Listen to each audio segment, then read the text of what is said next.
गौहत्या पर रोक लगाने के लिए उत्तर प्रदेश की योगी आदित्यनाथ सरकार ने बड़ा कदम उठाया है। जी हां, अब गौहत्या करने वालों को कड़ी सजा मिलेगी। उत्तर प्रदेश में अब गौहत्या करने वालों को 10 साल की जेल और 5 लाख जुर्माना लगेगा। इसके अलावा अंग भंग करने पर 7 साल की जेल और 3 लाख तक का जुर्माना लगेगा। योगी आदित्यनाथ सरकार के इस फैसले के बाद गौवंशीय पशुओं को हानि पहुंचाने और उनके गैर कानूनी या फिर अनियमित परिवहन पर अंकुश लगाने में मदद मिलेगी।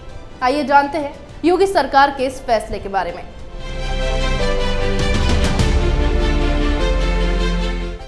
उत्तर प्रदेश सरकार ने गौहत्या कानून को और ज्यादा प्रभावी बना दिया है।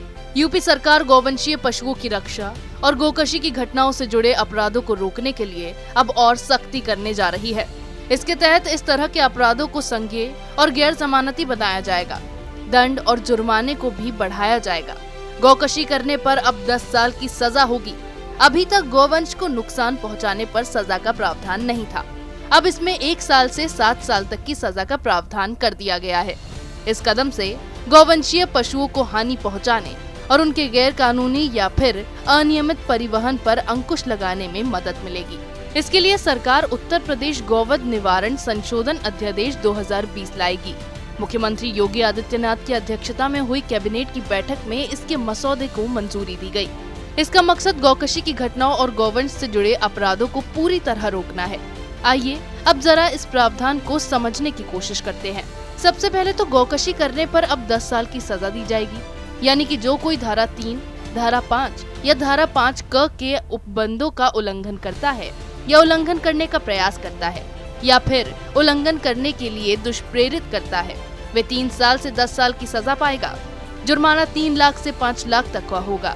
अगर एक बार दोष सिद्ध होने के बाद दोबारा अपराध करता हुआ पाया गया तो उसे दोहरे दंड से दंडित किया जाएगा। ऐसे अपराधों के अभियुक्तों का नाम, फोटोग्राफ, उनका निवास स्थल प्रकाशित किया जाएगा। अगर सक्षम प्राधिकारी या प्राधिकृत प्रयोगशाला द्वारा गौमांस की पुष्टि हुई तो वाहन चालक, ऑपरेटर और वाहन स्वामी पर अधिनियम के अधीन कार्रवाई की जाएगी। अगर ये सिद्ध हो जाए कि परिवहन के साधन की सभी सावधानियों के होते हुए और उसकी जानकारी के बिना अपराध में प्रयुक्त परिवहन के साधन का इस्तेमाल अपराध करने के लिए नियमित किसी अन्य व्यक्ति द्वारा किया गया है तो वाहन स्वामी इस दायरे से बाहर होगा। जो गाय बरामद होगी उनके गौवंश के भरण पोषण पर व्यय की वसूली अभियुक्त से 1 वर्ष की अवधि तक की जाएगी। इसके अलावा गौवंशीय पशुओं को शारीरिक क्षति पहुंचाकर उनके जीवन को संकट में डालने, उनका अंग भंग करने और गौवंशीय पशुओं की जीवन को संकट में डालने जैसी परिस्थितियों में परिवहन किए जाने पर अब तक दंड नहीं था।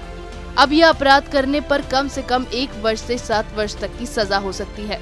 साथ ही साथ जुर्माना 1 से 3 लाख तक हो सकता है। सरकार का कहना है कि उत्तर प्रदेश गौवध निवारण अधिनियम 1955 की धारा 8 में गौकशी की घटनाओं के लिए 7 वर्ष की अधिकतम सजा का प्रावधान है। उत्तर प्रदेश गौवध निवारण अधिनियम 1955 दिनांक 6 जनवरी 1956 को राज्य में लागू हुआ था और उसी साल इसकी नियमावली बनी थी। इस कानून में अब तक 4 बार और नियमावली में 2 बार संशोधन हो चुका है।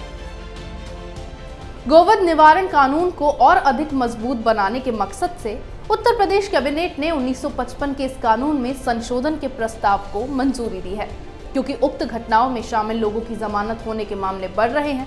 गौकशी की घटनाओं से जुड़े अभियुक्तों द्वारा न्यायालय से जमानत होने के बाद भी दोबारा ऐसी घटनाओं में संलिप्त होने के प्रकरण सामने आए हैं, जिसके बाद योगी सरकार ने इस मामले को संज्ञान में लेते हुए ये अपराधियों को सबक सिखाने के लिए ताबड़तोड़ कदम उठाए हैं।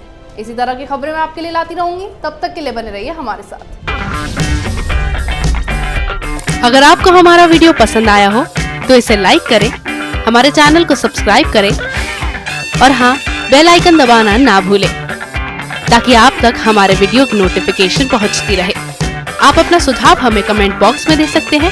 हमारे साथ जुड़ने के लिए शुक्रिया।